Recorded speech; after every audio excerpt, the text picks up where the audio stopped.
E aí pessoal, eu sou o Vinícius Dias, sejam bem-vindos à Alura e eu quero bater um papo bem rápido com vocês sobre um padrão arquitetural que ficou conhecido como Ports and Adapters, mas também, principalmente aqui no Brasil, é muito mais conhecido como arquitetura hexagonal.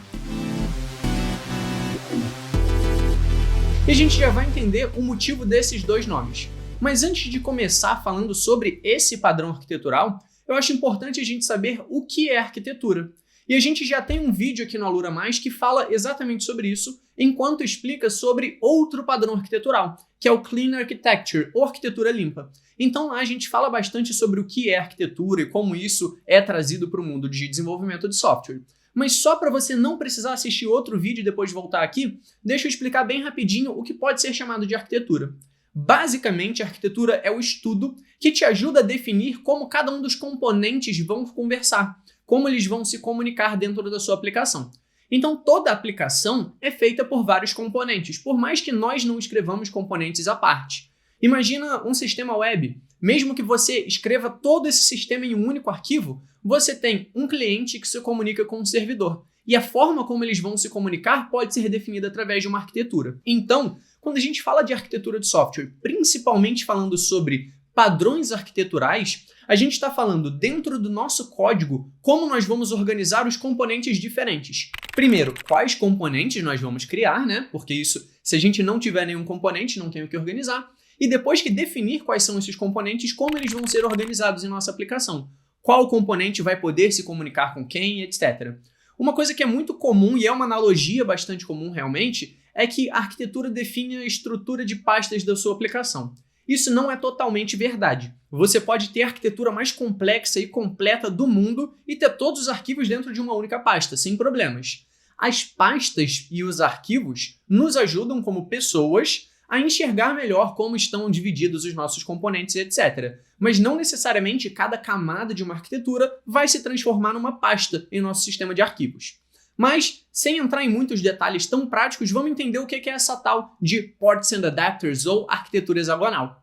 Então, esse desenho é o que justifica ambos os nomes.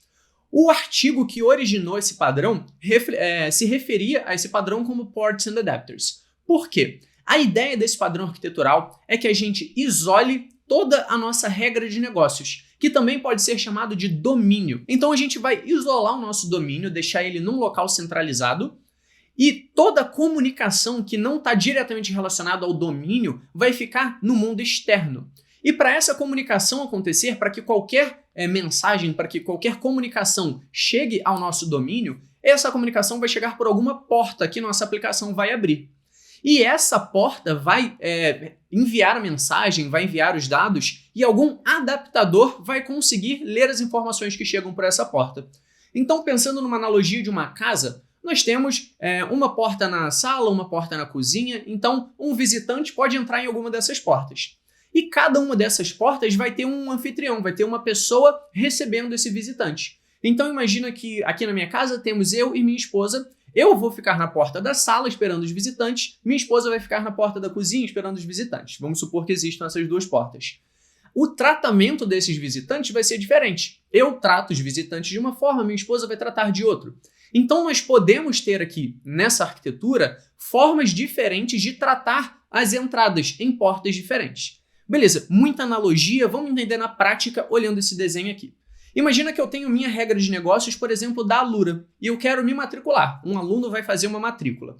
Eu posso fazer essa matrícula direto pela aplicação da Alura, eu posso fazer talvez por um aplicativo, e esse aplicativo vai se comunicar com uma API, e eu posso talvez ter um script pela linha de comando que um setor comercial pode executar e matricular um aluno manualmente, sem que esse aluno passe pela nossa interface.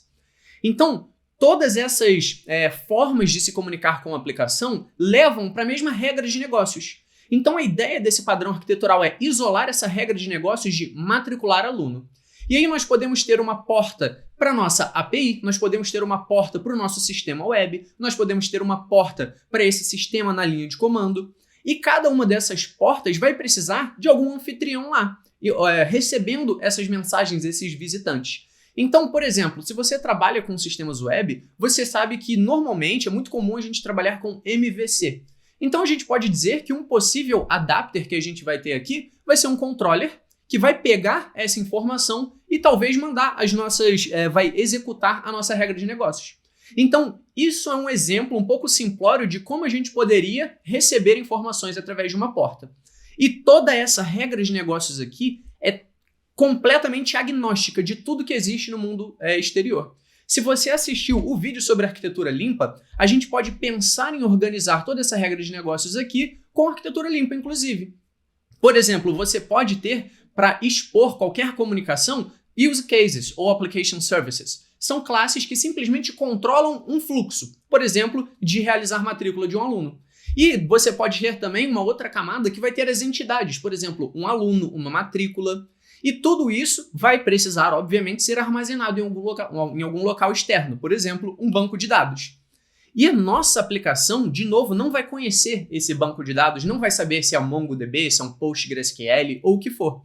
Então a gente vai se comunicar através dessa porta de saída com algum banco de dados. E para que nossa aplicação realmente seja agnóstica de qual mecanismo vai ser utilizado, nós podemos ter interfaces aqui. E nesse ponto a gente já começa a falar de detalhes de implementação, de como a gente vai fazer que o nosso sistema realmente seja agnóstico de mecanismos externos, como banco de dados, comunicações externas, etc.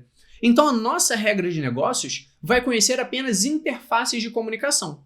E aqui, mais próximo da nossa porta de saída, nós vamos ter os adaptadores.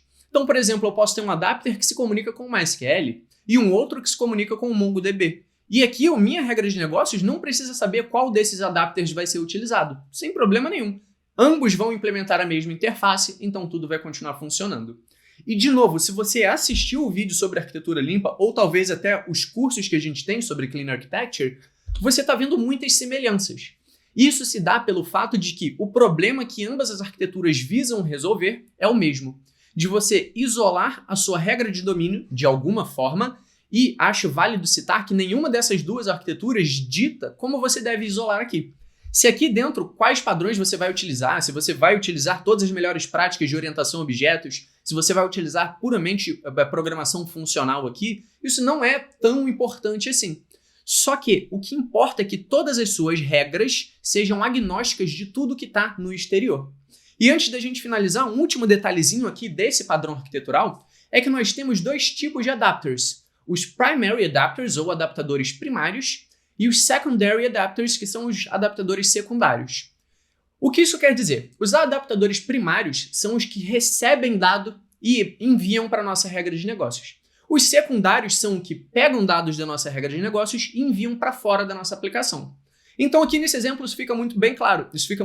Os primary adapters são a entrada da nossa aplicação, uma requisição HTTP que vai chegar através de uma API, de um sistema web, de um aplicativo, uma aplicação na linha de comando. Então isso tudo entra na nossa aplicação enviando dados. E a gente pode passar dados da nossa aplicação para algum outro mecanismo externo, um banco de dados, um sistema de mensageria, uma outra API através de HTTP. Então essa é uma diferenciação que é interessante a gente conhecer de adaptadores primários e secundários. Mas, de novo, voltando para esse assunto de arquitetura, a ideia tanto de arquitetura hexagonal quanto a Clean Architecture é isolar o seu domínio. E, de novo, elas não ditam como você deve fazer isso. E por isso é muito comum que, conforme a gente vai estudando arquitetura de software, a gente estude também design de código, principalmente quando a gente fala de orientação a objetos. Então, design de código orientado a objetos é um estudo à parte, também muito amplo, assim como arquitetura. Inclusive, a gente também tem um vídeo aqui na Lura Mais falando sobre a diferença entre arquitetura e design de código. E conforme a gente vai estudando design de código, a gente entra num assunto que é muito interessante e eu vou deixar aqui só para dar um gostinho, que é o de Domain Driven Design. Então aqui, a forma como você vai organizar essa camadinha de domínio, vamos chamar de camada, você pode utilizar os conceitos que nesse livro aqui foram introduzidos. Então existem dois grupos de padrão que esse livro introduz, que são os padrões táticos e estratégicos. Os estratégicos são como você vai se comunicar, como você vai fazer a organização do que você vai implementar e etc. Já os padrões táticos são um pouco mais práticos. Por exemplo, entidades, value objects, repositórios, application services e etc. Então isso tudo você pode utilizar para isolar a sua regra de domínio e utilizar a arquitetura hexagonal, garantindo que a sua aplicação não conheça o mundo exterior e que o mundo exterior não precise conhecer suas regras. somente as portas pelas quais os dados podem entrar ou sair, e os adaptadores que vão saber se comunicar com essa porta. Conheça os cursos de programação da Alura. Tem Java, Python, C#, PHP, .NET, Clojure e mais. Além dos cursos de computação com boas práticas e exercícios para fazer da sua paixão a sua profissão. Vem estudar com a gente!